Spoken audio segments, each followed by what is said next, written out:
Ha! Ha! Ooh, ooh, ooh, ooh. Woo! My hooves are burning, baby. They are burning.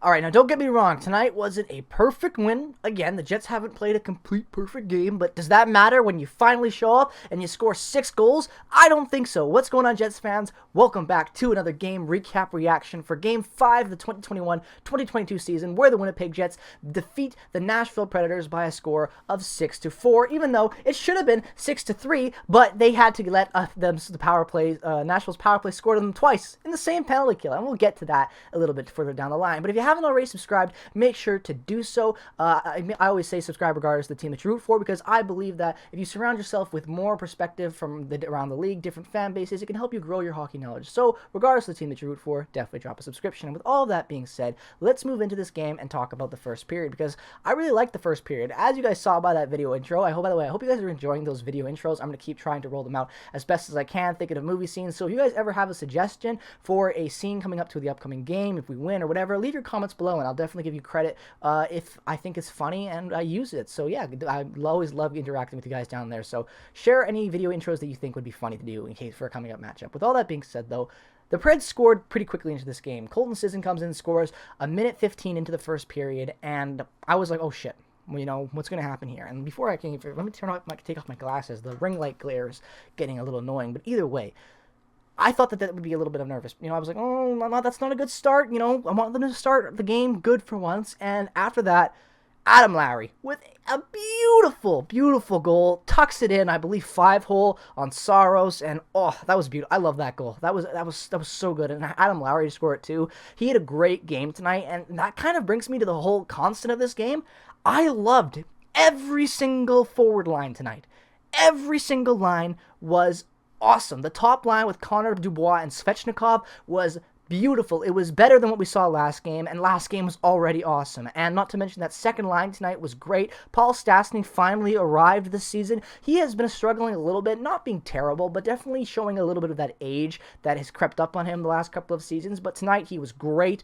He really, really stood out, in my opinion, on that power play and just getting in front of the net. Really, really good presence there tonight. It's exactly what you want to see from Paul Stastny. He's not going to have the wheels he used to have, and he might not have, you know, the overall physicality that he still used to bring, but he's still a very gifted goal scorer. He's still good in front of the net, and he is going to be a really underrated piece, I think, for us this year, just as he was last year. And I can't believe that it took him this long to really get going, because he hasn't been terrible, like I said, but tonight really was the arrival of Paul Stastny in Game 5 so far of this season, where there will be 82 games. I don't know why I need to say that, but either way, very happy with the way Paul Stastny played tonight. Let me go pull up the notes real quick. I have them on my other monitor. Don't ask me why. But either way, after that, obviously, I got to talk about Logan Stanley. Last game, I praised Logan Stanley. I thought he had a pretty good game. I thought it was his best game of the season. He was really good at being patient, I thought. He had a good couple defensive breakups that he made in his own end. And tonight, he kind of reverted back to where he's been the rest of the season. A little mediocre, in my opinion.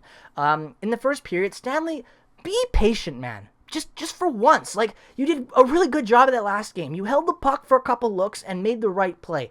Why didn't you do that tonight?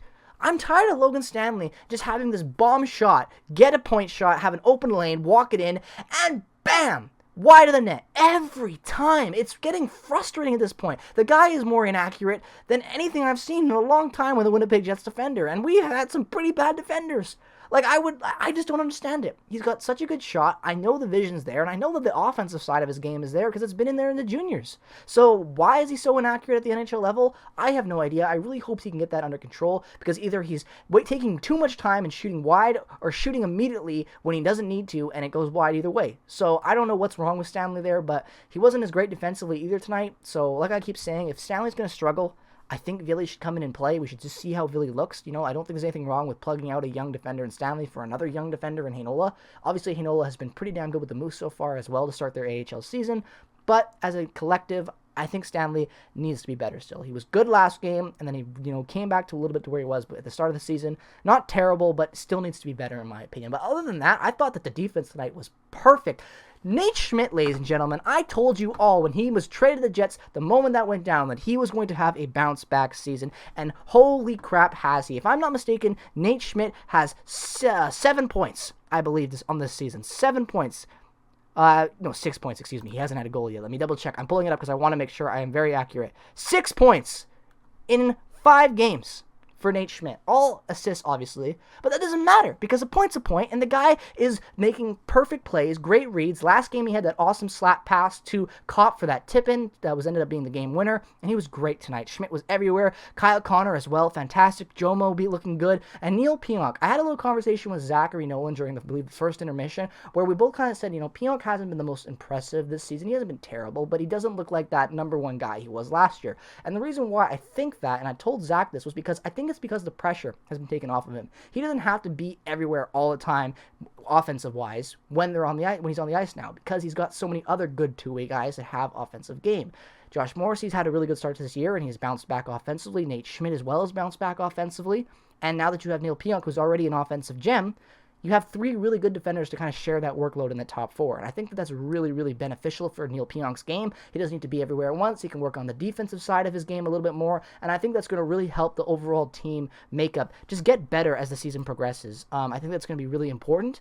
And I'm really happy with what we've seen so far from the defense. Obviously, the defensive play at times has been a little shaky, but offensively, it's been great. And I'm really happy with that. And I think tonight's another example of why the Jets are kind of benefiting from Wheeler and Scheifele being out of the lineup. Now, obviously, they will come back and they will make this team better. I will not say that they're being out of the lineup the reason why the Jets are playing good. That's not the reason at all.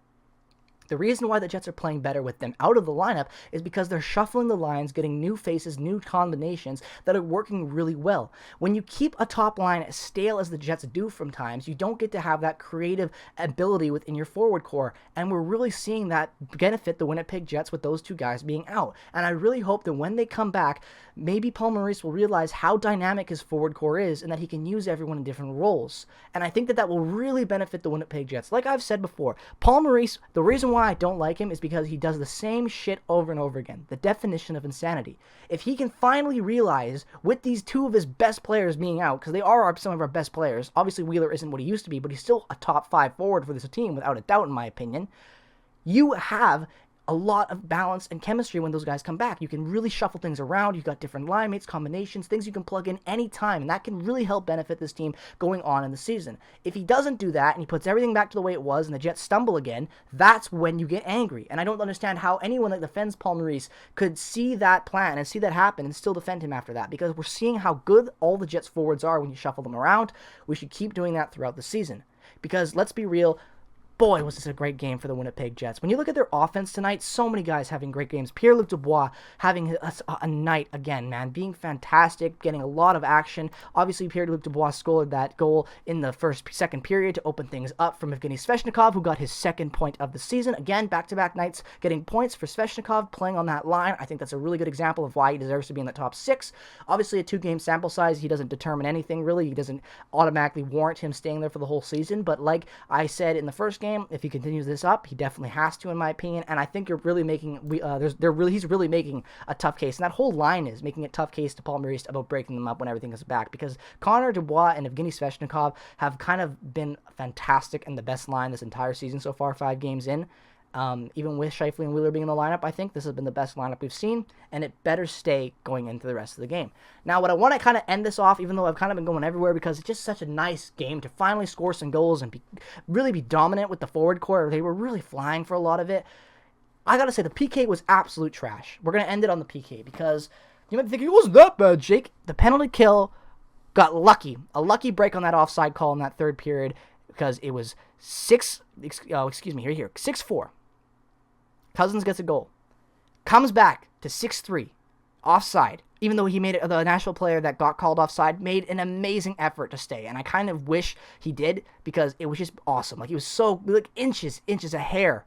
And he was able to, he would have been able to stay, which is really, credit to him for making that really good stretch and trying to keep it onside. But either way, it was offside. The play gets called back. And what do you know?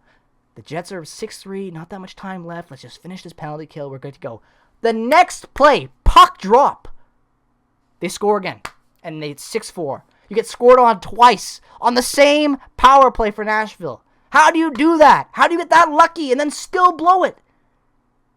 They got to be better. And I'm sorry, Paul, the Logan Stanley is not the guy to play that role. I know you like to throw out your 3rd pairing because it's your defensive pairing, but Logan Stanley is not the best defender out there. Brendan Dillon should be on that power play. They should stack that first unit because it's been so terrible. I don't understand why they haven't done that yet. Dylan DeMello has really kind of been left out to dry sometimes with how bad Stanley has been with covering his man in his zone, and he's got to be better there. He really has to, because other than that, if the penalty kill could just get their shit together and be better than what we've seen, because it's been a little bit better, but it hasn't been improved enough to warrant praise, in my opinion, that's when this team can really start to elevate.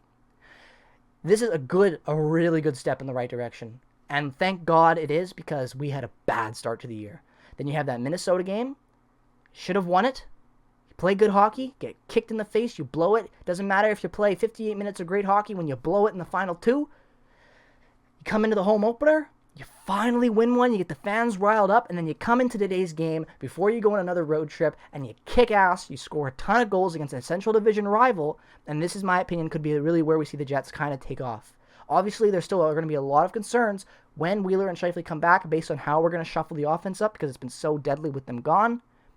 But other than that, I think we're going in the right direction, which is important, because I really was very, very concerned, and I still have my worries about this team. Don't get me wrong. I'm not saying they're perfect. They're not.